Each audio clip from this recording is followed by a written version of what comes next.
Okay students, class 11, we are going through the gaseous states of matter.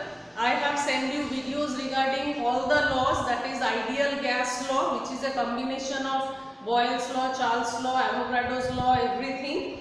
But today I am going to say you about the deviation from the ideal gas law. That is, what is the deviation from the ideal gas behavior? About that I am going to explain. We have seen that ideal gas, for them the equation PV equal to nRT, that is applicable. But in real life this thing is not going to happen. Experimentally it has been found that in real life every time PV equal to nRT, the gas law, that is PV equal to nRT, it is not applicable for real gases. It is not applicable for real gases. Okay, so why this behavior is happening? Why the real gas is not following this law? Already we have proved all the laws, but this law is not applicable for real gases. What is the reason?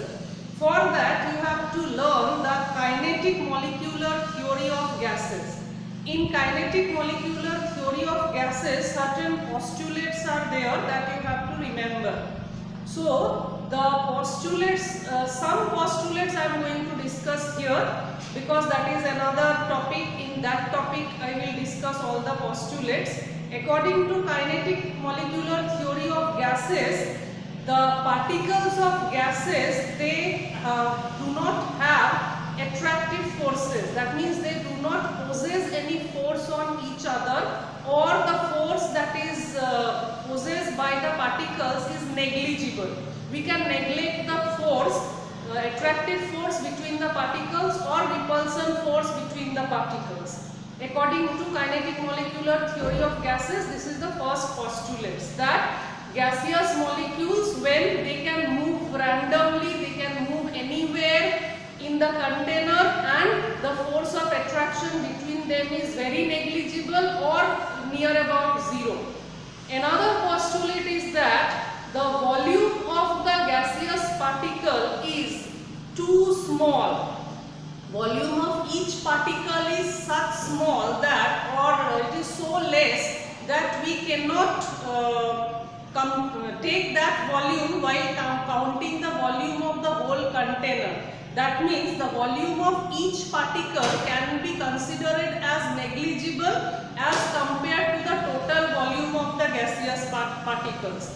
The total volume of the gaseous particles is something, as compared to that total volume we can neglect the volume of the particles of each molecules of gases. Okay, actually while drawing this kind of graph, it is very clear that how the deviation is occurring. So scientists have drawn the graph of PV versus P. In this side the PV has been taken, and along x-axis P has been taken. So the scientists have taken various kind of gas. This one you can find that this is carbon monoxide, this one is CH4 methane, this is hydrogen, and this one is helium. In case of ideal gas, there should be a straight line. Why? According to ideal gas law, PV is equal to constant. PV is constant. So if we increase P, PV should not change according to ideal gas law, because PV equal to nRT, this is a constant quantity. So in case of ideal gas, we should get a straight line. But this we cannot find in case of these gases. You can find hydrogen a positive slope, helium another positive slope. In case of carbon monoxide and CH4, when the pressure is increasing, in the beginning the PV value is decreasing, it came to a certain value and again it started increasing. This we find in case of carbon monoxide and CH4. So that means there is a deviation from the ideal gas behavior. Okay, what can we find here? that when the deviation is more, that you have to find out, that you have to understand. When the pressure is very high, in that case the deviation is more. That can be clear from this graph. Another graph has been drawn, that is pressure against volume. Pressure against volume graph, two gases has been taken, one is real gas, another one is ideal gas curve. So we can find that ideal gas curve is this one. So when the pressure is high, at that time there is a wide gap between ideal gas and real gas. So actually what happens when the pressure is high? When we compress, the pressure becomes high and the temperature decreases. Okay, and this is actually at a particular temperature. So temperature is decreasing, pressure is becoming high. When the pressure is high, then the gaseous molecules are coming closer to each other. When they are coming closer to each other, then their kinetic movement decrease a little bit. Okay, when their kinetic movement is decreasing a little bit, then they tends to change in the liquid state. So there you can find the behavior change, that means deviation from the real behavior, deviation from the ideal behavior. Here we can find that when the pressure is increased, in case of real gas, the volume is little bit more as compared to the ideal gas. Here we are considering the volume factor also, that is we cannot neglect the volume occupied by each particle. We have to consider that volume also. So in this place where the pressure is less, there you can find that ideal, the graph for ideal gas and real gas, they are going to merge with each other, or they are almost same, or they are very much close together. That means real gases can behave like an ideal gas at low pressure. When the pressure is low, at that time we can think that real gas can behave like an ideal gas. From this graph it is clear. Okay, now numerically you have to understand that how the deviation is occurring from the ideal gas. I have written here the factors for which the ideal deviation from ideal gas behavior can be seen. I already told you, but I have written here so that you can note it down. The postulates of the kinetic theory which does not hold good are: there is no force of attraction between the molecules of a gas. As I told you that this postulate is not true. If there is no force of attraction between the molecules of a gas, then they never could be converted into liquid state, but we are able to convert gas into liquid state. If there is no force of attraction, then how can we compress? How can we change the gas into liquid state? Is it possible? It is only possible because they have certain force of attraction between the molecules. Maybe it is very less or very small. So actually when the pressure is going to increase, when too much high pressure is there, then due to the attractive forces between the molecules, they are not going to collide effectively with the walls of the container. As they are not going to collide effectively with the walls of the container, so the pressure actually decreases. So it has been found that pressure of ideal gas is a little bit more as compared to the real gas. So generally it has been found that P of ideal gas equal to P of real gas plus AN square by V square. By this factor ideal pressure is more, where N is constant, V is the volume, okay, no sorry, N is the number of moles, A is constant. Here A is the constant term.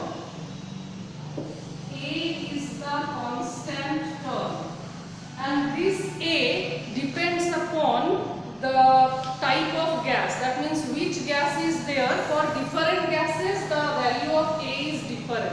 Whatever gas we are going to take, it depends upon the gas, that which gas we are taking, and according to that A can be different, which is a constant term. N is number of moles and V is the volume. So it has been found that at higher pressure, pressure of ideal gas is more than real gas. By what term? By this term.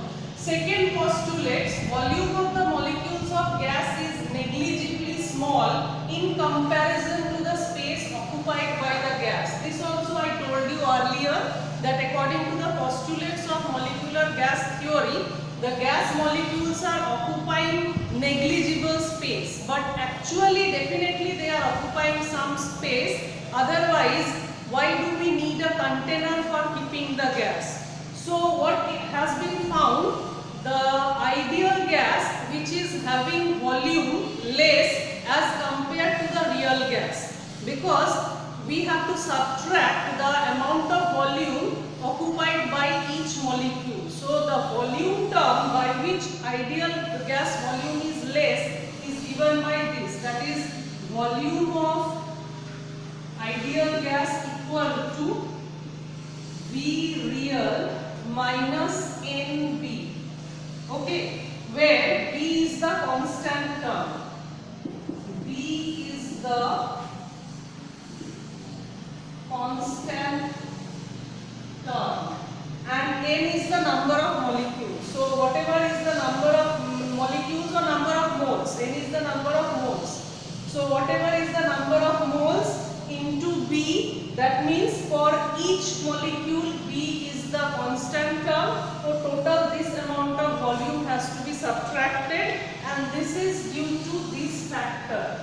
Okay, now combining these two, we can write down the real gas law. So if I combine, I can write down that is P plus AN squared by B squared. Instead of P, I will write this one. Instead of V, I will write this one. V minus NB equal to nRT. This is the real gas law. Ideal gas law was PV equal to nRT, and this is known as real gas law.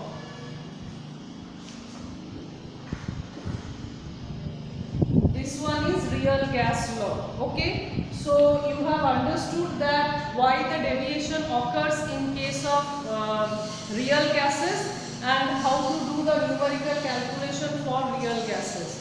Now we are going to study about the condition when real gas can also behave like ideal gas. We are going to discuss about a term that is called compressibility factor. Okay, so the compressibility factor is what? The deviation from ideal behavior can be measured in terms of compressibility factor, that is denoted by the letter Z, which is the ratio of PV and nRT. By this term Z, you can define that how much deviation is occurring, or you can understand that what is the condition of volume and pressure. So deviation from ideal behavior can be expressed in terms of compressibility factor, and that is equal to PV by nRT. For all ideal gases, the value of Z equal to 1. For ideal gas, Z is always 1 at all temperature and pressure. At every temperature and pressure, the value of Z is 1 for ideal gas. Now for real gas, when it is 1, when it is less than 1, and when it is more than 1, that you have to know. At very low pressure, all the gases generally have Z equal to 1. That means real gases at a very low pressure can behave like ideal gas. Okay.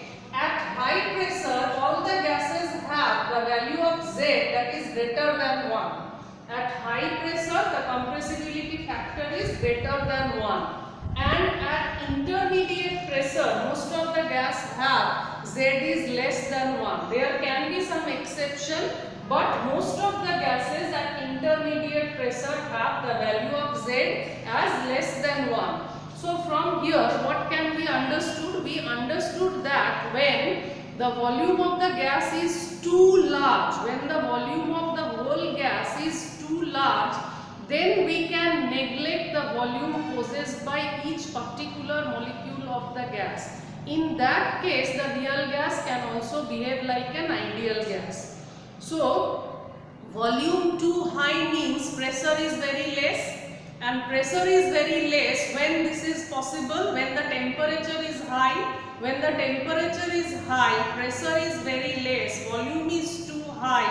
These are the conditions when the real gas can behave like an ideal gas. So the temperature, the particular temperature or the range, particular temperature from which it is starting, the particular temperature at which the real gas can behave like an ideal gas over a large range of pressure, that particular temperature is known as Boyle's temperature. Okay, the term is Boyle's temperature.